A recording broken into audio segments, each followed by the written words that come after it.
ഇമാദുദ്ദീൻ സെഞ്ചി കൊല്ലപ്പെട്ട വിവരമറിഞ്ഞ് ഫ്രാങ്കുകൾ വേഗത്തിൽ തന്നെ കരുക്കൾ നീക്കി. ഇതാണ് എഡസ്സ തിരിച്ചുപിടിക്കാൻ പറ്റിയ അവസരമെന്ന് കണ്ട് പുറത്താക്കപ്പെട്ട ഭരണാധികാരി ജോസലിൻ നഗരം തിരിച്ചുപിടിക്കാൻ വന്നെത്തി. എന്നാൽ അതൊരു മിഥ്യാധാരണയായിരുന്നു. അവർക്ക് നൂറുദ്ദീനെ അറിയില്ലായിരുന്നു. അദ്ദേഹം തന്റെ വമ്പൻ സൈന്യവുമായി എത്തി എഡസ്സയെ ഉപരോധിച്ചതോടെ ഫ്രാങ്കുകൾ പരിഭ്രാന്തരായി. അവർ നഗരം വിട്ട് ഓടിപ്പോയി. പിന്നീട് മറ്റൊരു കുരിശുയുദ്ധ സൈന്യം എത്തിയെങ്കിലും എഡസ്സ തിരിച്ചുപിടിക്കുക അസാധ്യമാണെന്ന് അവർക്ക് മനസ്സിലായി. അങ്ങനെ തന്റെ ആദ്യ പ്രതിസന്ധിയെ നൂറുദ്ദീൻ മറികടന്നു. അലപ്പോയും എഡസ്സയും അദ്ദേഹത്തിന്റെ നിയന്ത്രണത്തിലായി. അദ്ദേഹത്തിന്റെ സഹോദരൻ മൊസൂൾ നിയന്ത്രിച്ചു. അവശേഷിച്ചത് ഡമാസ്കസ് മാത്രമായിരുന്നു. ഒരിക്കലും അദ്ദേഹത്തിന്റെ പിതാവിന് പിടികൊടുക്കാതിരുന്ന ഡമാസ്കസ്. ഈ സമയം അവിടെ മറ്റൊരു കളി അരങ്ങേറുകയായിരുന്നു. ഡമാസ്കസിലെ ഭരണാധികാരികൾ ബാൽബക്കിനെതിരെ ആക്രമണം അഴിച്ചുവിട്ടു. നിങ്ങൾ ഓർക്കുന്നുണ്ടാവും, അത് സലാഹുദ്ദീന്റെ പിതാവ് അയ്യൂബിന്റെ നിയന്ത്രണത്തിലായിരുന്നു. അദ്ദേഹം കോട്ടയെ പ്രതിരോധിക്കാൻ കിണഞ്ഞ് ശ്രമിച്ചു. എഡസ്സയിലും മൊസൂളിലും യുദ്ധത്തിലായിരുന്ന നൂറുദ്ദീനും സഹോദരനും സഹായത്തിനുള്ള അയ്യൂബിന്റെ അപേക്ഷകളോട് പ്രതികരിക്കാൻ കഴിഞ്ഞില്ല. അങ്ങനെ അയ്യൂബിന് ഒരു തിരഞ്ഞെടുപ്പിനെ നേരിടേണ്ടി വന്നു. ഒന്നല്ലെങ്കിൽ അവസാനം വരെ യുദ്ധം ചെയ്യുക, അല്ലെങ്കിൽ കീഴടങ്ങുക. ഇമാദുദ്ദീൻ മുമ്പ് ബാൽബക്ക് പിടിച്ചപ്പോൾ നടത്തിയ രക്തച്ചൊരിച്ചൽ അദ്ദേഹം കണ്ടതാണ്. വീണ്ടും അങ്ങനെയൊന്നും ആവർത്തിക്കാൻ താല്പര്യമില്ലാത്തതുകൊണ്ടുകൂടി അയ്യൂബ് നയതന്ത്രം തിരഞ്ഞെടുത്തു. അദ്ദേഹം ഒരു കരാറിൽ ഏർപ്പെട്ടു. 10 ഗ്രാമങ്ങളും ഡമാസ്കസിൽ ഒരു വീടും നൽകുന്നതിന് പകരമായി രക്തച്ചൊരിച്ചൽ കൂടാതെ കീഴടങ്ങുക. അദ്ദേഹം ബാൽബക്ക് കൈമാറി. അയ്യൂബിനോടുള്ള ആദരവിൽ ഡമാസ്കസുകാർ ബാൽബക്കിന്റെ ഗവർണർ സ്ഥാനം അദ്ദേഹത്തിന് തന്നെ അനുവദിച്ചു. അങ്ങനെ അടുത്ത ഏതാനും കാലങ്ങൾ സലാഹുദ്ദീനോടൊപ്പം അയ്യൂബ് ബാൽബക്കിലും ഡമാസ്കസിലും മാറി മാറി താമസിച്ചു.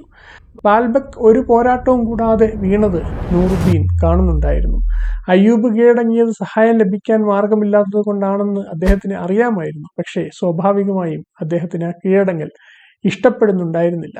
അയ്യൂബ് ഡമാസ്കസുമായി സഖ്യത്തിലേർപ്പെട്ടു എന്നതിനർത്ഥം അയ്യൂബും സഹോദരൻ ഷിർക്കുവും സിദ്ധാന്തത്തിൽ ശത്രുപക്ഷത്താണ് എന്നുകൂടിയായിരുന്നു. സ്വാഭാവികമായും പിരിമുറുക്കവും സംശയവും ഉടലെടുത്തു.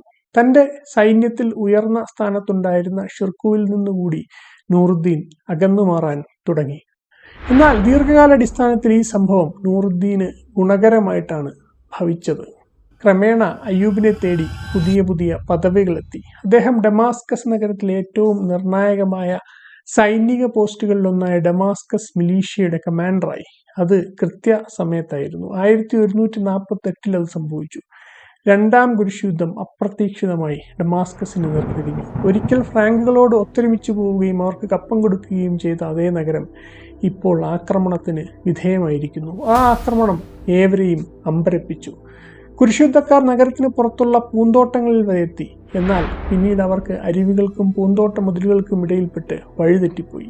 ആ സമയം ഡമാസ്കസ് മിലീഷ്യ തിരിച്ചടിച്ചു. അപമാനകരമായ പിൻവാങ്ങലിന് അത് ഫ്രാങ്കുകളെ നിർബന്ധിതരാക്കി. ആ ആക്രമണം എല്ലാം മാറ്റിമറിച്ചു. ഒരിക്കൽ വിഭജിക്കപ്പെട്ടിരുന്ന ഡമാസ്കസിലെ ജനങ്ങൾ രോഷത്താൽ ഒന്നിച്ചു.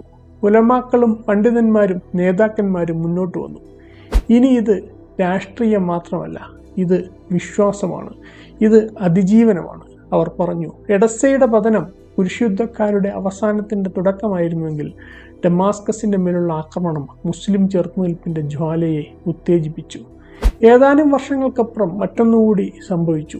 മരുഭൂമിയിലെ കന്യക എന്ന് വിളിക്കപ്പെട്ട അസ്കലോൺ, മുസ്ലിങ്ങളുടെ കൈകളിലുണ്ടായിരുന്ന അവസാനത്തെ തീരദേശ പട്ടണം. 1153 ജെറൂസലേമിലെ രാജാവ് ബാൽഡ്വിൻ മൂന്നാമൻ അത് ആക്രമിച്ച് പിടിച്ചെടുത്തു. അസ്കലോണിന്റെ പതനം ഡമാസ്കസിന്റെ ഹൃദയത്തിൽ ആശങ്കയുടെ കനലുകൾ കോരിയിട്ടു. അവിടെ എല്ലാവരും ഒരേപോലെ വിശ്വസിച്ചു, അടുത്തത് നമ്മളാണ്, ഫ്രാങ്കുകൾ വരുന്നു. അവരുടെ വരവിനെ പിടിച്ചു നിർത്താൻ ശേഷിയുള്ള ഒരേ ഒരു മനുഷ്യനേ ഉള്ളൂ, നൂറുദ്ദീൻ സെഞ്ചി. എന്നാൽ ഡമാസ്കസുകാർ അദ്ദേഹത്തിന്റെ പിതാവിനെയും മറന്നിരുന്നില്ല. ഇമാദുദ്ദീൻ ക്രൂരനായിരുന്നു. ഡമാസ്കസ് മുമ്പ് വീണ്ടും അദ്ദേഹത്തെ എതിർത്ത് തോൽപ്പിച്ചിട്ടുണ്ട്. ഈ പശ്ചാത്തലത്തിൽ എങ്ങനെയാണ് നൂറുദ്ദീനോട് സഹായം തേടുക? ആ പക അദ്ദേഹം സൂക്ഷിച്ചു വെച്ചിട്ടുണ്ട് എങ്കിൽ എന്തു ചെയ്യും? ഇവിടെയാണ് അയ്യൂബ് ഇടപെട്ടത്. ഒരിക്കൽ ബാൽബക്കിനെ പ്രതിരോധിച്ച അതേ അയ്യൂബ് അവരുടെ ഭയം ശമിപ്പിച്ചു. അദ്ദേഹം ജനങ്ങളോട് സംസാരിച്ചു. നൂറുദ്ദീൻ ഒരു ജേതാവായിട്ടല്ല, മറിച്ചൊരു സംരക്ഷകനായിട്ടാണ് ഡമാസ്കസ് ഏറ്റെടുക്കുകയെന്ന് അദ്ദേഹം അവർക്ക് ഉറപ്പു നൽകി. അവർ അത് ആശ്വാസത്തോടെ ശ്രവിച്ചു. അങ്ങനെ 1154 നൂറുദ്ദീൻ ഡമാസ്കസിൽ പ്രവേശിച്ചു. ഒരു തുള്ളി രക്തം പോലും വീഴ്ത്താതെ അദ്ദേഹം ഡമാസ്കസിന്റെ ഭരണാധികാരിയായി. തന്റെ പിതാവിന് എന്നും അന്യം നിന്ന ഡമാസ്കസ് അയ്യൂബിന് നൂറുദ്ദീനുമായുള്ള സ്വന്തം ബന്ധം കൂടി മെച്ചപ്പെടുത്തേണ്ടിയിരുന്നു. മുമ്പ് അയ്യൂബ് ബാൽബക്കിനെ അടിയറവ് വെച്ചത് അവർക്കിടയിൽ പിരിമുറുക്കം തീർത്തതിനെക്കുറിച്ച് നാം പറഞ്ഞല്ലോ.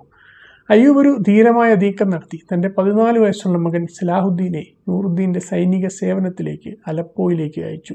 ഒരു സൈനിക നേതാവിനും അവഗണിക്കാൻ കഴിയാത്ത രഞ്ജിപ്പിനുള്ള ശക്തമായ സൂചനയായിരുന്നു അത്. ഷിർക്കുവാണ് അയ്യൂബിന്റെ മകനെ പരിചയപ്പെടുത്തിയത്. നൂറുദ്ദീൻ അവനെ സ്വീകരിച്ചു. അയ്യൂബിന് നൂറുദ്ദീൻ ഡമാസ്കസിന്റെ ഗവർണർ സ്ഥാനവും നൽകി. സഹോദരന്മാരായ അയ്യൂബും ഷിർക്കുവും അങ്ങനെ കാലങ്ങൾക്ക് ശേഷം ഒന്നിച്ചു. അബ്ബാസികളുടെ സുവർണ കാലത്തിന് ശേഷം ഒരു ഭരണാധികാരിക്കും ചെയ്യാൻ കഴിയാത്ത നേട്ടമാണ് നൂറുദ്ദീൻ സാധിച്ചത്. ഡമാസ്കസിനെയും അലപ്പോയെയും ഒരു ഭരണത്തിന് കീഴിൽ ഒന്നിപ്പിക്കുക. അത് ഫ്രാങ്കുകളെ പിടിച്ചുലച്ചു. നൂറുദ്ദീൻ ശക്തനായതോടെ പ്രദേശത്തിന്റെ അധികാര സന്തുലിതാവസ്ഥ മാറിമറിഞ്ഞു. അദ്ദേഹത്തിനെതിരിൽ ജെറൂസലേമിൽ 2 ശക്തരായ രാജാക്കന്മാർ ഉണ്ടായി. ബാൾഡ്വിൻ മൂന്നാമൻ, അദ്ദേഹത്തിന്റെ മരണശേഷം അമാൽറിക്. നൂറുദ്ദീൻ നഗരത്തിൽ പ്രവേശിച്ചപ്പോൾ വെറും 11 മദ്രസകൾ മാത്രമേ അവിടെ ഉണ്ടായിരുന്നുള്ളൂ. പതിറ്റാണ്ടുകൾ കൊണ്ട് അത് 100-ലധികമായി വളർന്നു. അത് നാം മുമ്പ് സൂചിപ്പിച്ച വൈജ്ഞാനിക പുനരുജ്ജീവനത്തിന്റെ ഭാഗമായിരുന്നു. പണ്ഡിതന്മാർ, ഉലമാക്കൾ, അവർ ദീർഘവീക്ഷണമുള്ളവരായിരുന്നു. പതിറ്റാണ്ടുകൾക്ക് മുമ്പ് തന്നെ അവർ കുരിശുദ്ധക്കാരുടെ ഭീഷണിയെ മനസ്സിലാക്കിയിരുന്നു. ഈ വിഷയത്തിൽ ഒരു പേര് എടുത്തു പറയേണ്ടതാണ്: അലി ഇബ്നു താഹിർ അൽ സുലാമി. നൂറുദ്ദീന്റെ ഉദയത്തിന് വളരെക്കാലം മുമ്പ് ഡമാസ്കസിൽ മരണപ്പെട്ട ഒരു പണ്ഡിതൻ. ആദ്യത്തെ കുരിശുയുദ്ധത്തെക്കുറിച്ച് വസ്തുനിഷ്ഠമായ വിവരങ്ങൾ പങ്കുവയ്ക്കുന്ന മുസ്ലിം സ്രോതസ് അദ്ദേഹത്തിൻ്റെതാണ്. കുരിശുയോദ്ധാക്കളെ സംബന്ധിച്ച് മറ്റൊരു ബൈസാന്റൈൻ ആക്രമണം എന്ന് വ്യാപകമായ ആശയക്കുഴപ്പം നിലനിന്നിരുന്ന ഒരു കാലത്ത് അദ്ദേഹം വ്യക്തമാക്കി, ഈ ആക്രമണകാരികൾ ബൈസാന്റിയൻസ് അല്ല, റോമാക്കാരല്ല. അദ്ദേഹം അവരെ ഫ്രാങ്കുകൾ എന്ന് വിളിച്ചു. അവരുടെ വരവ് യാദൃശ്ചികമല്ല, അത് കീഴടക്കാനുള്ള വരവാണ്. തന്റെ പുസ്തകത്തിൽ അൽ സുലാമി നിരാശയോടെ ഒരു അഭ്യർത്ഥന നടത്തി: ഫാത്തിമകളും അബ്ബാസികളും ഒന്നിക്കണം.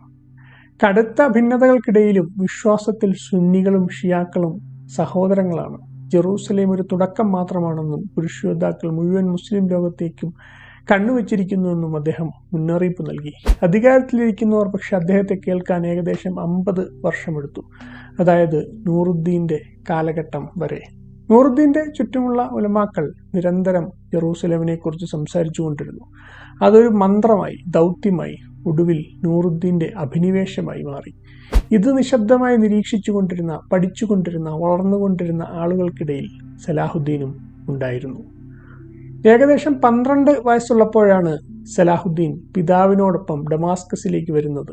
ജനനം കൊണ്ടൊരു കുർദായിരുന്നുവെങ്കിലും ചെറുപ്പത്തിൽ തന്നെ ഖുർആൻ, ഹദീസ്, കവിത എന്നിവ പഠിച്ച് അദ്ദേഹം അറബിയിൽ അവഗാഹം നേടിയിരുന്നു.